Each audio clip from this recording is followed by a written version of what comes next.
আমার বস ধর্ম মানেন না। যদি এই প্রশ্নের উত্তর পান তবে হয়তো ইসলাম গ্রহণ করবেন।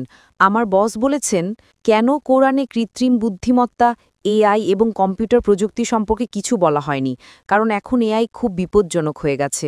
আপনার বসকে বলুন, কোরআন কোনো সায়েন্সের বই নয়। SCIENCE। যদি কোরআন সায়েন্সের বই হতো তবে এটি বিশালাকারের হতো।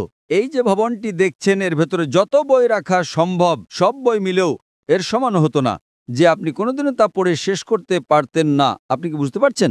হ্যাঁ ডক্টর। তাহলে প্রশ্ন হলো, কোরআনে এআই এর কথা বলা হয়নি কেন?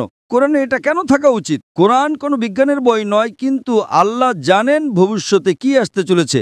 আমি আপনাকে ব্যাখ্যা করছি। ১ নম্বর, মানুষ আমাকে প্রায় জিজ্ঞাসা করত যে ইসলামী শরিয়া অনুযায়ী যদি আপনার কাছে ভিডিও রেকর্ডিং থাকতো তবে তা ইসলামের চেয়ে সুবিধাজনক না। প্রত্যক্ষদর্শী হলো প্রাথমিক প্রমাণ। ভিডিও রেকর্ডিং গ্রহণযোগ্য ছিল না। আজ যখন কৃত্রিম বুদ্ধিমত্তা এসেছে, আপনি সহজেই আপনার ডাকাতের একটা ভিডিও তৈরি করতে পারেন। ঠিক না ভুল? ঠিক। তাই ইসলাম অনেক উন্নত। আল্লাহ জানতেন এআই আসতে চলেছে। আপনি কি বুঝতে পারছেন? হ্যাঁ। আমরা জানি না আগামীকাল এমন কিছু ঘটবে যে ভিডিও রেকর্ডিং যথেষ্ট প্রমাণ হবে না। এটাই ছিল আমার উত্তর, এবং আজ আমার উত্তর সঠিক।